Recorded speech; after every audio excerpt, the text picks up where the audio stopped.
nosso estudo da sintaxe das orações. Vamos começar com frase, oração, período. Você sabe o que cada uma dessas palavras significa? Vamos lá. Comecemos pela frase, que é todo enunciado de sentido completo. A frase pode ser nominal e a frase pode ser verbal. Então, nominal é, em gramática, aquilo que não tem verbo. Normalmente tem substantivo, pode ter também adjetivo, advérbio. Verbal é aquilo que traz verbo. Então, frase verbal é aquela que apresenta verbo e frase nominal é aquela que não apresenta verbo. Mas não se esqueça de que a frase tem de ter sentido completo. Portanto, ela tem de terminar por ponto. Ponto final, ponto de interrogação, ponto de exclamação. Botei aí o boa tarde com exclamação para você saber um exemplo de frase nominal. Quando a gente vê a frase verbal, ela pode se confundir com a oração. Águas passadas não movem moinho. É uma frase verbal, é um enunciado de sentido completo que tem verbo. Mas a oração também tem verbo. Então, em que elas se diferenciam? A oração não precisa do sentido completo. A oração pode compor um período, que aí vem o conceito de período. Então, a oração pode fazer parte de um período. Quando a oração se confunde com a frase verbal, nós vamos chamar de oração absoluta. É aquela que tem sentido completo e que também tem verbo, tá?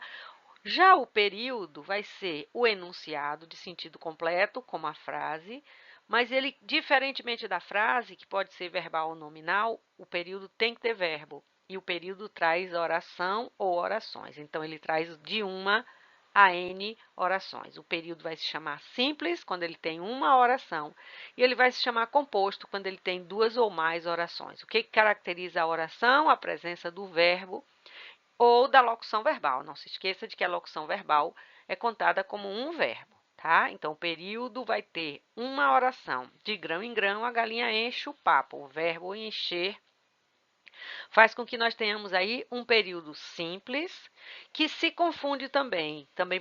Se confunde no sentido do seguinte, de também é uma frase verbal e também é uma oração absoluta. Então, o período simples é também a frase verbal, é também a oração absoluta. O período composto, ele vai trazer orações. Então, eu tenho de ter verbos. Cão que ladra, não morde. Há dois verbos, ladra e morde. Portanto, é um período composto por duas orações.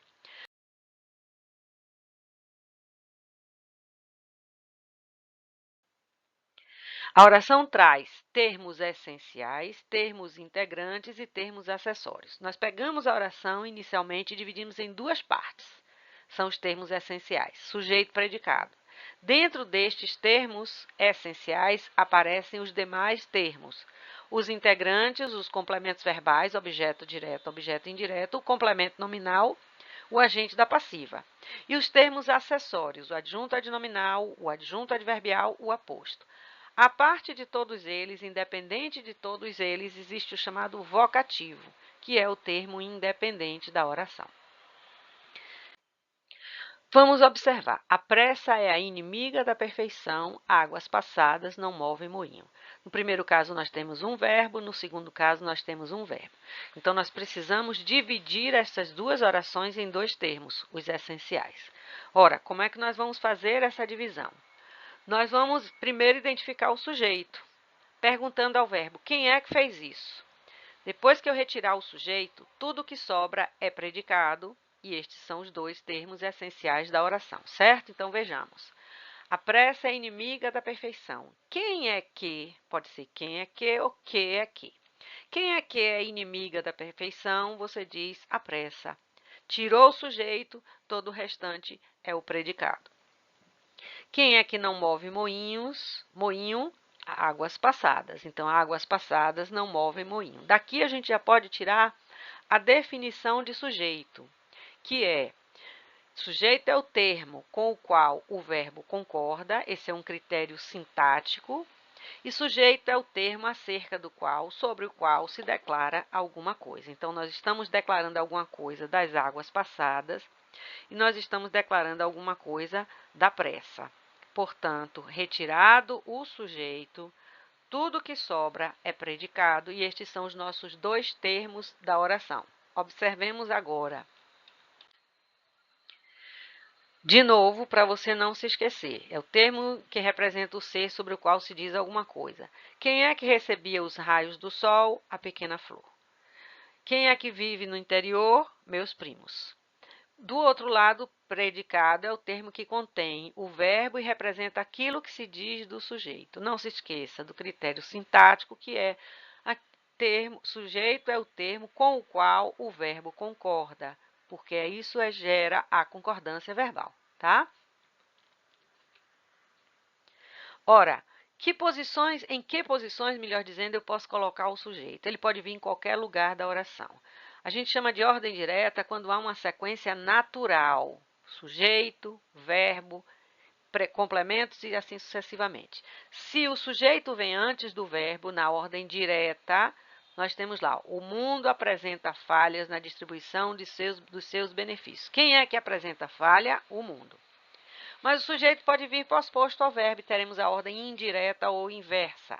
Deverão interessar ao plenário de cientistas as correções sobre a teoria dos buracos negros. Perguntando de novo, quem é que deverá interessar ao plenário de cientistas as correções sobre a teoria dos buracos negros? Então, esta ordem direta segue sujeito, verbo, complementos verbais, predicativo, adjuntos adverbiais, tá? Inverteu os elementos, tirou da ordem direta, deslocou alguns elementos, fez ordem indireta ou inversa. O sujeito vai para onde eu quiser, não sem vírgula, hein? Cuidado que ainda não estamos falando de aspectos de pontuação. Não pense ainda a pontuação. Vai deslocar com vírgula? Depende do termo. Os aspectos de vírgula estarão ligados às funções sintáticas. Mas vamos começar classificando o sujeito. Ora, ele é classificado como simples, e composto, desinencial, inexistente e indeterminado. Ainda temos o chamado sujeito oracional, mas a gente só vai pensar o sujeito como uma oração na hora que nós formos estudar as orações, tá? Então, pense assim, eu posso gravar a classificação do sujeito como síndico. Vou botar aqui para você não se esquecer. Síndico é a palavra, é um mnemônico, não é uma palavra sem o acento, hein? Aqui fica síndico, né? Mas vamos lá. S de simples, indeterminado, desinencial, inexistente, composto. Se você quiser, ainda bota aqui O de oracional, tá? Quando o sujeito for uma oração. Nós vamos estudar as orações na sequência das nossas aulas. Pois bem, pensando que o sujeito simples e o sujeito composto, eles trazem núcleo. Ou seja, há uma palavra escrita para representar o sujeito. Aí nós estaremos diante do sujeito simples, que é aquele que traz apenas um núcleo. E como o sujeito é um termo, é um sintagma, é um grupo nominal, para ser núcleo de sujeito, tem de ser um substantivo ou um pronome substantivo. Então, de novo, nossos exemplos. A pressa é inimiga da perfeição. Quem é que é inimiga da perfeição? A pressa, cujo núcleo é pressa, o substantivo. Águas passadas não movem moinho. Quem é o núcleo do sujeito? Águas, porque é o substantivo. Então, a gente tira sempre o substantivo como núcleo do sujeito simples, substantivo ou pronome substantivo. No caso do sujeito composto, o que vai acontecer? Nós teremos dois ou mais núcleos. Mesma lógica. Sim, substantivo ou pronome substantivo. Então, a área destinada para a reforma agrária e o número de famílias assentadas, então, área e número, representam o melhor desempenho do INCRA durante 36 anos de atuação. Eu e ele desejamos o melhor para você. Eu e ele não, ele e eu. E aí aproveito para lembrar, quando existe o eu, ele não deve ser o primeiro a ser dito, nem escrito. O eu deve ser o último pronome listado. Então, João, Pedro e eu. Tá? Você e eu é o ideal para a gramática normativa. Ele e eu, dois pronomes substantivos, núcleos de um sujeito composto. Verbo no plural, concordando. No caso do área e número, terceira pessoa, o verbo vai para a terceira pessoa do plural. No caso de ele e eu, terceira pessoa mais primeira pessoa, o verbo tem que ir para a primeira pessoa do plural. Chegamos ao sujeito desinencial, elíptico ou oculto, que é aquele que a gente vai perceber pela terminação ou desinência do verbo, ou então por uma palavra dita no texto, ou seja, o sujeito não estará escrito na oração. Ele pode estar escrito em outro momento do texto e você resgata, ou ele está preso à desinência verbal. Não ponha, aqui eu estou com imperativo negativo, né? Que eu ponha, tu ponhas, ele ponha, então é você, o nosso sujeito, não ponha a carroça na frente dos bois. O verbo está conjugado no imperativo com gramaticalmente terceira pessoa, mas representado pelo pronome você, já que é imperativo negativo.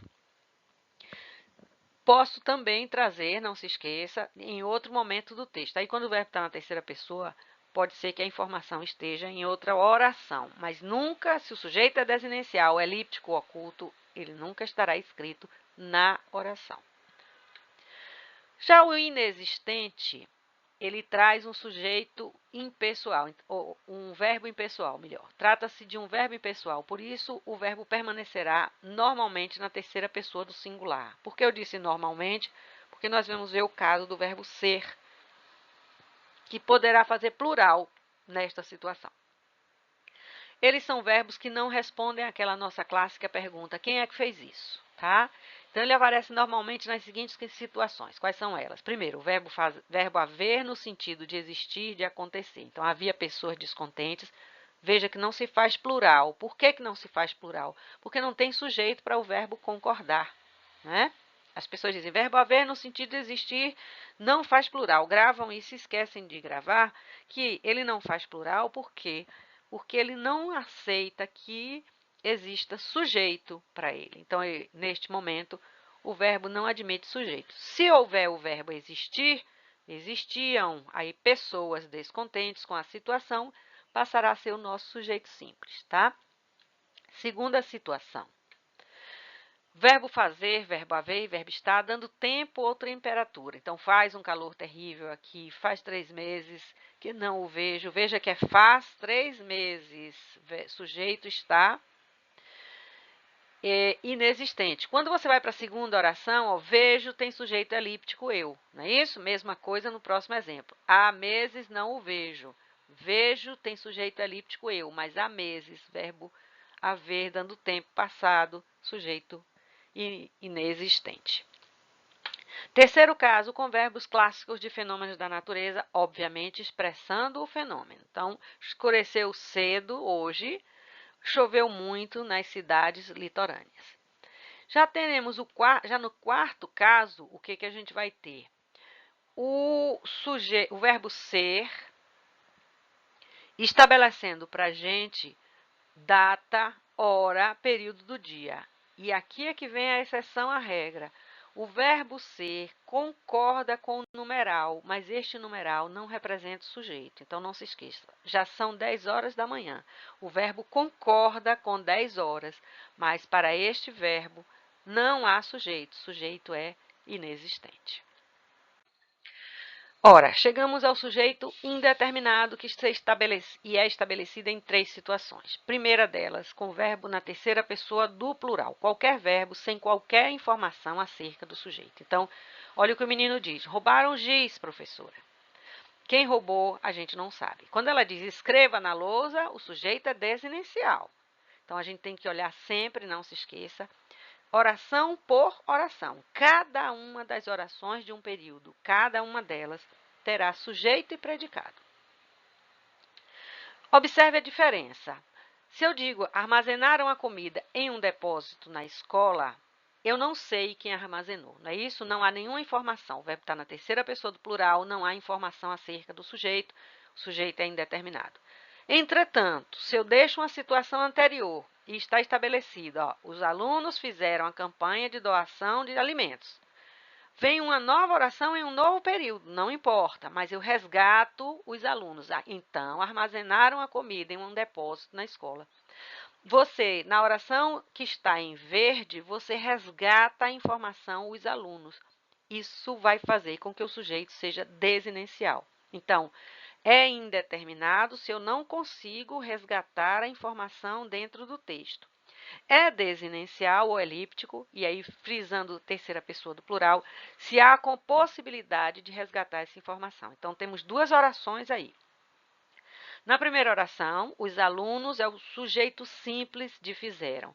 Na segunda oração, o sujeito é desinencial, elíptico, oculto, implícito.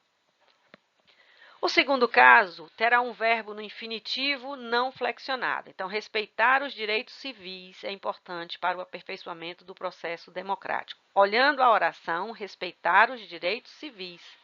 Dentro desta oração, que está funcionando como sujeito, não é? Ela funciona como sujeito, mas dentro dela não há sujeito expresso, portanto, nós vamos considerar que o sujeito da oração, respeitar os direitos civis, é indeterminado, tá? Se fosse respeitarmos, seria desinencial ou elíptico. No terceiro caso, nós temos um verbo na terceira pessoa do singular, seguido do pronome se, pronome oblíquo se, que vai ser chamado, nesta situação, de índice de indeterminação do sujeito. Você vai pegar essas orações em que houver o se antecedido de um verbo ou sucedido, não importa, o se e um verbo na terceira pessoa do singular, e vai perguntar o verbo o que. Precisa-se o que? O verbo não responde a esta pergunta o que. Ele responde à pergunta de que. Logo, há uma preposição, nós teremos sujeito indeterminado, o se vai se chamar índice de indeterminação do sujeito. E os verbos são, para este tipo de sujeito indeterminado, os verbos são transitivos indiretos, intransitivos ou verbos de ligação, tá certo?